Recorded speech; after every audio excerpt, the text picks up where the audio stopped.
ನಗರದ ವಾಪಸಂದ್ರ ಬ್ರಿಡ್ಜ್ ಕೆಳಗೆ ಇತ್ತೀಚೆಗೆ ಅಪಘಾತಗಳ ಸಂಖ್ಯೆ ಹೆಚ್ಚಿದೆ. ಬ್ರಿಡ್ಜ್ ಬಳಿ ಜನಜಂಗುಳಿ ಹೆಚ್ಚಾಗಿರುತ್ತೆ. ಸಾಲದು ಎಂಬಂತೆ ಇತ್ತೀಚೆಗೆ 2-3 ಹೋಟೆಲ್ಗಳು ಇವೆ. ಈ ರಸ್ತೆ ಫ್ಲೈಓವರ್ ಮೇಲೆ ಒನ್ ವೇ ಮಾಡಿ ಬೆಂಗಳೂರು ಕಡೆ ಹೋಗುವ ವಾಹನಗಳು ಸರ್ವಿಸ್ ರಸ್ತೆಯಲ್ಲೇ ಹೋಗುವಂತೆ ಮಾಡಿದ್ದಾರೆ. ಇದರಿಂದ ಇಲ್ಲಿ ರಸ್ತೆ ದಾಟುವಾಗ ದ್ವಿಚಕ್ರ ವಾಹನಗಳು, ಕಾರು, ಲಾರಿ, ಬಸ್ಸು ಇತ್ಯಾದಿ ವಾಹನಗಳ ಓಡಾಟಕ್ಕೆ ಸಂಚಕಾರ ಬಂದಿದೆ. ಇಲ್ಲಿ ಯಾವುದೇ ಸೂಚನಾ ಫಲಕಗಳು, ಸಂಚಾರಿ ನಿಯಂತ್ರಣ ದೀಪಗಳನ್ನು ಅಳವಡಿಸಿಲ್ಲ. ಆದ್ದರಿಂದಲೇ ಇಲ್ಲಿ ವಾರಕ್ಕೆ 2-3 ಅಪಘಾತಗಳು ನಡೀತಲೇ ಇರ್ತವೆ ಅಂತ ಸಾರ್ವಜನಿಕರು ಆರೋಪಿಸಿದ್ದಾರೆ.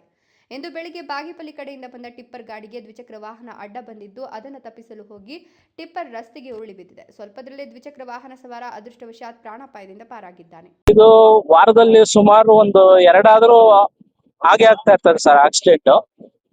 ಆಕ್ಚುಲಿ ಇದು ಇಲ್ಲಿ ಸಿಂಗಲ್ ಒನ್ ಸೈಡ್ ಹೈವೇ ಮಾಡಿದ್ದಾರೆ ಫ್ಲೈಓವರ್.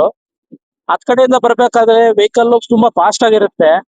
ಇಲ್ಲಿ ಯಾವುದೇ ರೀತಿ ಸಿಗ್ನಲ್ಗಳು ಸಹ ಇಲ್ಲ. ಹಂಗಾಗಿ ಇಲ್ಲಿ ಆಕ್ಸಿಡೆಂಟ್ಗಳು ಕಾಮನ್ ಆಗ್ಬಿಟ್ಟಿದೆ. ಇದ್ರ ಬಗ್ಗೆ ಇಲ್ಲಿ ಸಂಬಂಧಪಟ್ಟಂತಹ ಶಾಸಕರಾಗಲಿ, ಸಂಸದರಾಗಲಿ ಇದ್ರ ಬಗ್ಗೆ ಯಾವುದೇ ಒಂದು ಕ್ರಮವನ್ನ ತೆಗೆದುಕೊಂತಾ ಇಲ್ಲ. ಎಷ್ಟು ನ್ಯೂಸ್ಗಳಲ್ಲಿ ಬಂದ್ರು ಇದ್ರ ಬಗ್ಗೆ ಯಾರು ಇದ್ರ ಬಗ್ಗೆ ಕೆರೆ ತಗೊಂತ ಇಲ್ಲ. ತುಂಬಾ ಒಂದು ತಿಂಗಳಲ್ಲಿ ಕನಿಷ್ಠ ಅಂದ್ರೂ 4ರಿಂದ 5 ಆಕ್ಸಿಡೆಂಟ್ ಪ್ರತಿ ತಿಂಗಳು ಆಗ್ತಾನೆ ಇರ್ತದೆ.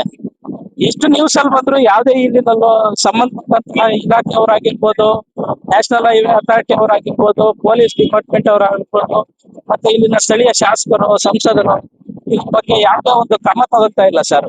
ಅಂದ್ರೆ ಇಲ್ಲಿ ಏನಾಗ್ಬೇಕಾಗಿದೆ ಸರ್, ಇಲ್ಲಿ ಒಂದು ಸೈಡ್ ಫ್ಲೇವರ್ ಮಾಡಿದ್ದಾರೆ. ಇದು 2 ಸೈಡ್ ಆಗ್ಬಿಟ್ಟಿದ್ರೆ ಬರೋಂತ ವೆಹಿಕಲ್ಗಳು ಅವ್ರ ಪಾಡಿಗೆ ಅವ್ರ ಮೇಲೆ ಹೋಗ್ತಾ ಇದ್ರು. ಇಲ್ಲಿ ಆಗುವಂತ ಅನಾಹುತಗಳನ್ನ ತಪ್ಪಿಸಬಹುದಾಗಿತ್ತು.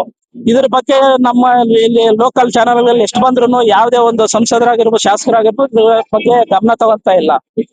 ಇಲ್ಲಿ ಸ್ಥಳೀಯರು ನಾವು ಎಷ್ಟು ಇದ್ರ ಬಗ್ಗೆ ಇಲ್ಲಿ ನಾವು ಕಂಪ್ಲೇಂಟ್ಸ್ ರೈಸ್ ಮಾಡಿದ್ರು ಇದ್ರ ಬಗ್ಗೆ ಯಾರು ಕೇರ್ ತಗೊಂತಾ ಇಲ್ಲ ಸರ್.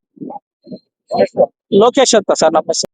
ರಾಷ್ಟ್ರೀಯ ಹೆದ್ದಾರಿ ಬ್ರಿಡ್ಜ್ ಮೇಲೆಯೇ 2 ವೇ ರಸ್ತೆ ಮಾಡಿದ್ರೆ ಈ ಸ್ಥಳ ಇಷ್ಟೊಂದು ಅಪಘಾತಗಳು ಆಗ್ತಿರ್ಲಿಲ್ಲ ಅಂತ ಸ್ಥಳೀಯರು ಆರೋಪಿಸಿದ್ದು, ಈಗಲಾದರೂ ರಾಷ್ಟ್ರೀಯ ಹೆದ್ದಾರಿ ಪ್ರಾಧಿಕಾರ ಇಲ್ಲಿನ ಫ್ಲೈಓವರ್ಗೆ 2 ವೇ ಅಳವಡಿಸಿ ಮನುಷ್ಯರ ಪ್ರಾಣದ ಜೊತೆ ಚೆಲ್ಲಾಟವಾಡ್ತಿರುವ ವಾಹನಗಳಿಂದ ಜೀವ ಉಳಿಸಲು ಮುಂದಾಗ್ತಾರೆಯೇ ಕಾದ್ ನೋಡಬೇಕಿದೆ.